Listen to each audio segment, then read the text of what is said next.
Oi, pessoal. Vamos lá, né? Mais uma aula de biologia. Aqui é a professora Roberta. E hoje o tema da aula é sobre trocas gasosas, né? Que os vegetais realizam aí. Então, um assunto que você já sabe, mas vale sempre a pena relembrar, né?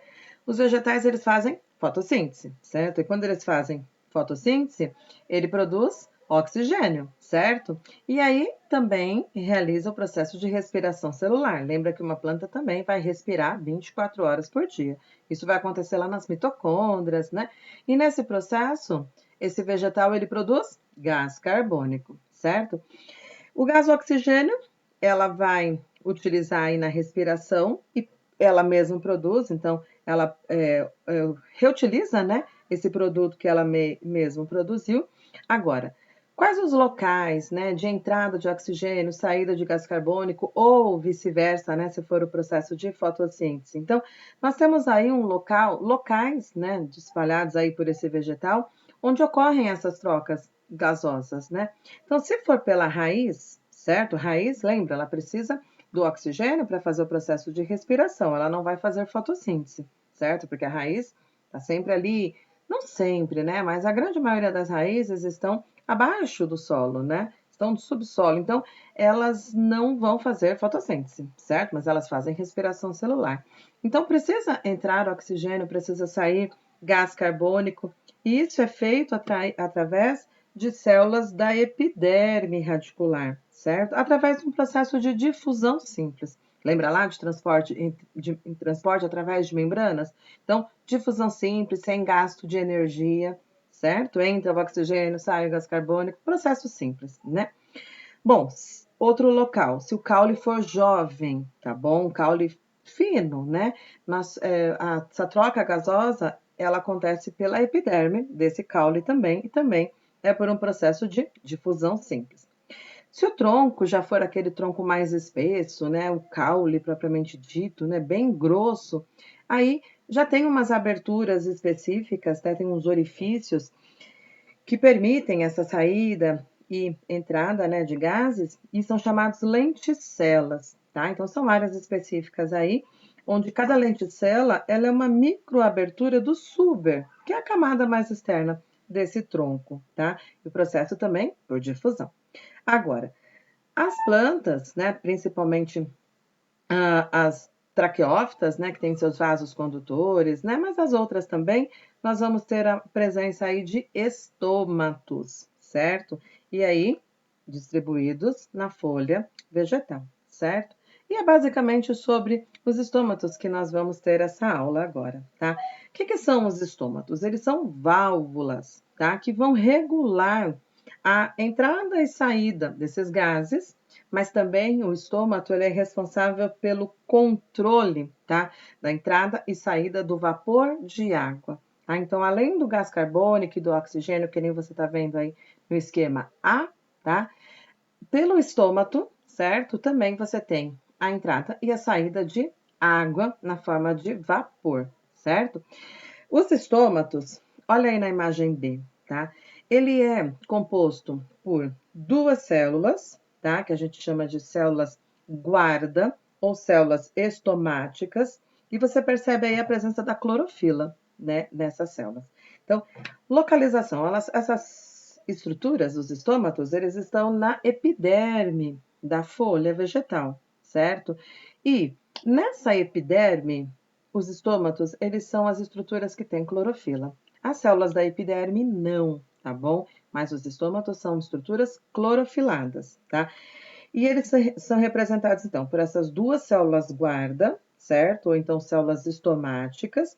Elas têm um buraquinho no meio, tá vendo? Que se chama ostíolo, certo? E em volta delas sempre tem células anexas, tá? Que a gente também pode chamar de células acessórias, tá bom? Essas células acessórias, elas vão estar envolvidas aí no fornecimento de água para essas células guarda, tá bom?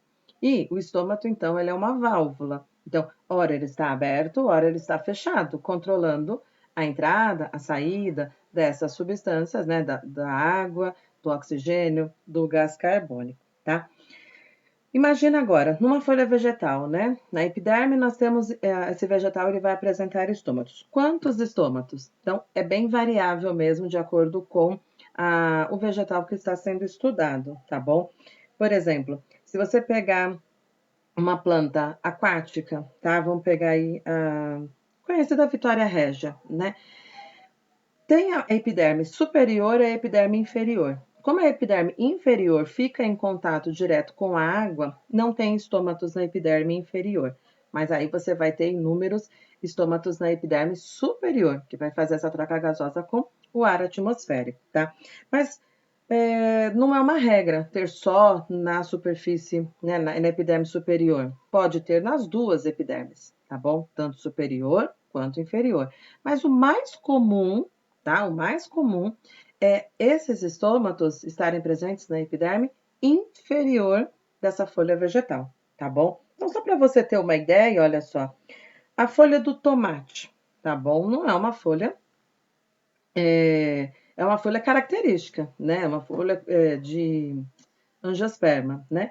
E aí, olha só, 13 mil estômatos, em média, nessa folha. Só que 13 mil estômatos por centímetro quadrado. Então, você veja a importância dessas estruturas nesse controle de entrada e saída, né, dos gases, tá bom? Você pega, por exemplo, folha do feijão, também um dado baseado aí em centímetro quadrado, tá bom? Na epiderme inferior do feijão, você vai encontrar aí mais ou menos 28 mil, tá bom? Estômatos por centímetro quadrado. E na superior, tem mais umas 4 mil, tá bom? Unidades de estômato, né? Então, é um número muito grande, tá bom? Não é uma estrutura que fica perdida na folha, não, é uma estrutura importantíssima para controlar a perda de água por esse vegetal, tá? E aí a gente vai entender também como que eles funcionam, tá bom? Quais são os fatores ambientais que controlam essa abertura e esse fechamento? E a abertura e fechamento é caracterizado por esse ostíolo, né? O ostíolo é aquele buraquinho que tem ali no meio. Então, ele vai estar fechado? Não vai estar ocorrendo troca gasosa. Ele está aberto? Opa, tá? A planta está evaporando, está fazendo o processo de transpiração, ok?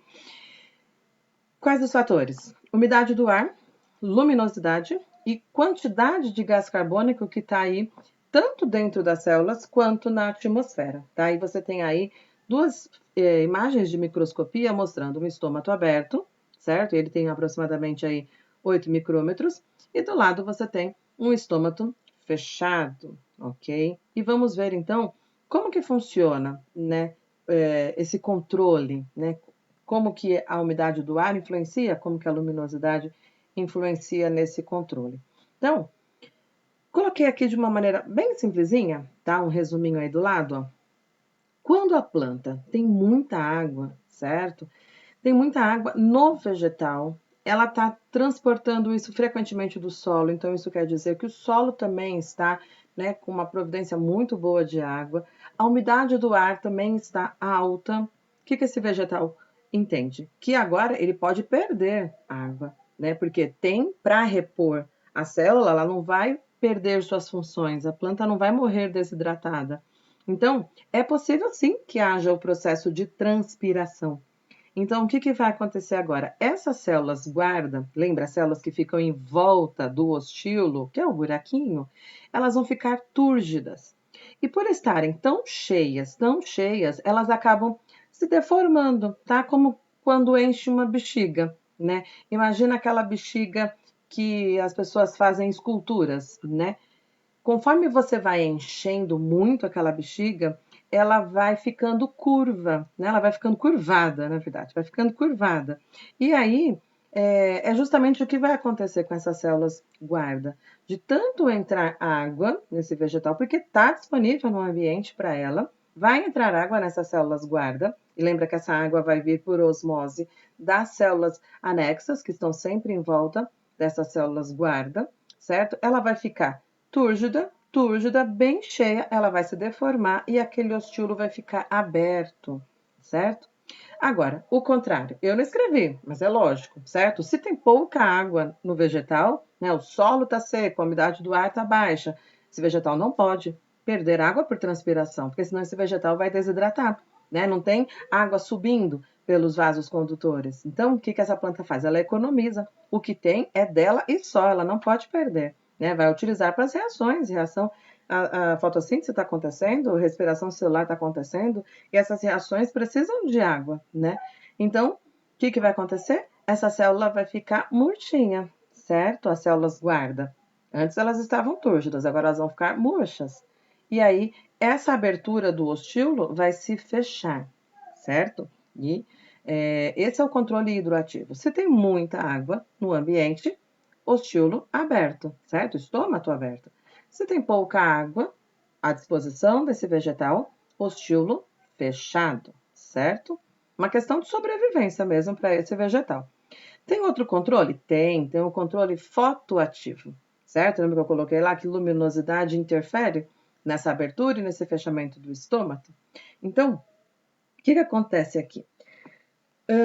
Na maioria das plantas, certo? A incidência da luz permite a abertura dos estômatos. Lembra que pelo estômago tem que entrar gases? Então, se a planta vai fazer fotossíntese, ela precisa que entre, né, o gás carbônico. Então, esse estômago, o ideal é que ele esteja aberto, para que ocorram todas essas trocas gasosas, certo? E aí a gente entende, então, que a luz permite a abertura desse estômago, e aí, claro, a escuridão, né, a ausência de luz vai favorecer o fechamento do estômago. E isso é chamado controle ou movimento fotoativo, certo? Tem uma hipótese antiga que está esquematizada aí em cima para vocês, tá? Que é a hipótese da interconversão amido-glicose, tá? Que a gente também chama de hipótese enzimática, certo? Como que a gente segue esse raciocínio aí? Em ambiente escuro, tá? No ambiente escuro, esse vegetal, dentro dessa célula, lembra que as células do estômago, elas fazem fotossíntese, elas são células que têm clorofila, certo? Então, no escuro, elas não estão fazendo fotossíntese, elas estão apenas respirando, ok? E aí, no escuro, dentro dessas células, está fazendo o quê? Está se acumulando gás carbônico, certo? Está se acumulando gás carbônico, que é gerado nessa reação de respiração celular. Aí, o que acontece? Os vacúolos, né, que esse vegetal apresenta, dessas células guarda, gás carbônico mais água vai fazer com que essa solução se torne ácida, tá bom? Vai deixar o meio dentro dessa célula guarda, que parou de fazer fotossíntese porque está escuro, né? A solução vacuolar vai se tornar ácida, certo? Aí, lembra que as enzimas têm ambientes específicos, né, para poder trabalhar. Então, na acidez, uma enzima entra em atividade, certo? E ela se chama fosforilase, tá? Essa enzima fosforilase, ela entrando em ativação, ocorre polimerização da glicose em amido. Então, esse vegetal não está fazendo fotossíntese, a fotossíntese já foi realizada durante o período iluminado, né? Produziu glicose. Caso esse vegetal não tenha consumido toda a glicose que ele produziu, nesse período de escuro, certo? Que essa enzima entrou em atuação, a glicose que ela havia produzido vai ser convertida em amido. Lembra que amido é a reserva, né, nutritiva dessa planta. Beleza. Aí o que vai acontecer agora? Essas macromoléculas de amido, elas são insolúveis em água, certo? Esse polissacarídeo, ele não é osmoticamente ativo. E aí o que acontece com as células guarda? Elas perdem essa pressão osmótica e passam a perder água para as células vizinhas, certo? Aquelas células anexas, que agora elas vão estar mais cheias, né? Elas vão estar mais concentradas. E aí as células guardas vão ficar flácidas, certo? E o estômago vai fechar, certo? Agora, pensa no inverso. O ambiente está iluminado, certo? Essa planta, esse vegetal agora começa a fazer fotossíntese. Essa mesma enzima, tá bom? Ela vai fazer o quê? Ela vai pegar esse amido que foi armazenado à noite e vai quebrar esse amido e vai gerar, então, as unidades, né? Que são as moléculas de glicose. Essas moléculas de glicose, elas são solúveis em água, certo? E aí a gente fala que elas são osmoticamente ativas. O que vai acontecer? Vai aumentar a pressão osmótica dessas células guarda. Essas células guardas passam a ganhar água por osmose. Para quê? Para dissolver essa glicose que foi dissolvida ali, certo? E aí, essa célula vai se encher de água. Que célula? A célula guarda. Aqui tem cloroplasto, que tem clorofila, tá? Ela vai ficar túrgida. No que ela fica túrgida, ela vai se deformar e o ostíolo vai ficar aberto, certo? Esse estômago vai se abrir. Então, essa é uma teoria, certo? Em que você tem aí a fotossíntese, né? Entrando aí nessa participação. De noite não tem fotossíntese, então você não tem produção de glicose. Você tem a conversão de glicose em amido. O amido não é solúvel em água, então a água que tem dentro desse vegetal sai, certo? A água sai, e aí essas células guardas ficam flácidas, o ostíolo se fecha. Durante o dia, além da produção da glicose sendo feita por conta de ter, né, luz, você vai ter a conversão de amido em glicose, certo? Vai haver a necessidade da entrada de água nessas células que agora estão cheias de glicose, e aí no que ela fica cheia de água, ela fica túrgida e o ostíolo fica aberto, o que caracteriza um estômago aberto, ok? Agora, tem uma outra teoria mais atual, mais aceita, tá? Que é a hipótese do envolvimento do potássio, tá bom? E aí, ela admite, então, o envolvimento desses íons potássio nesses movimentos de abertura e fechamento do estômago, tá? Acredita-se que seja até um envolvimento mais importante do que a conversão de amido em glicose para esses vegetais, e aí no controle da abertura, tá bom? O que vai acontecer? Isso foi feito, né, experimentalmente, foram feitos vários experimentos e foi concluído tudo isso, né?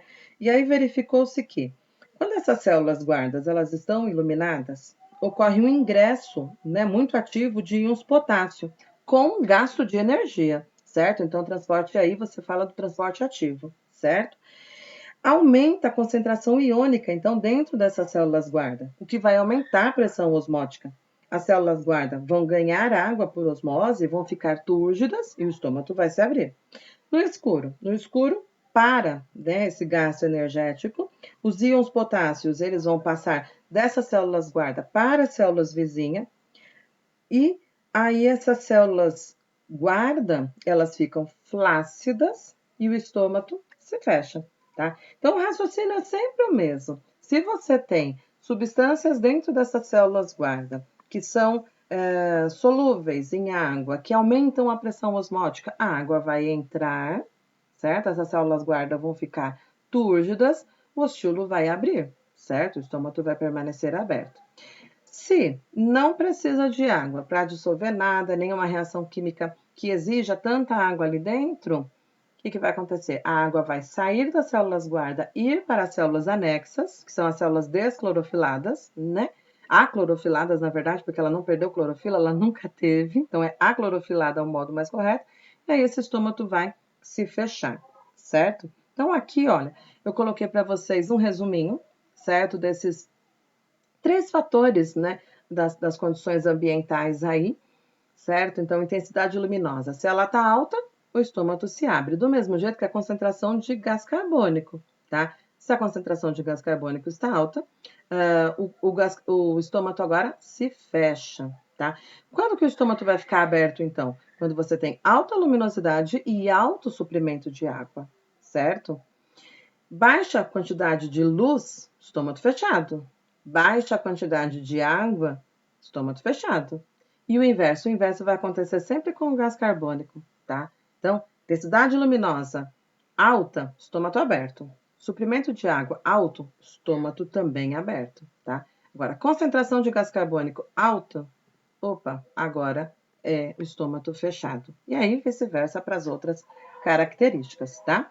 Agora, uma planta, que nem eu falei para vocês no começo, ela transpira pelo caule jovem, pelo caule mais idoso, né? Mais velho, mais grosso, pela raiz, tá bom? Mas aí, basicamente, a transpiração, a gente está contando aqui a transpiração na folha, tá? Quanto que a planta transpira? Dá para eu calcular? Dá para calcular, certo? São feitas medições, pesagens, né, do vegetal. E aí, a gente calcula aí a transpiração total do vegetal como sendo parte feita pela transpiração estomática, e aí a maior parte da transpiração vegetal é realizada pelos estômatos, dada a importância dessas válvulas, né?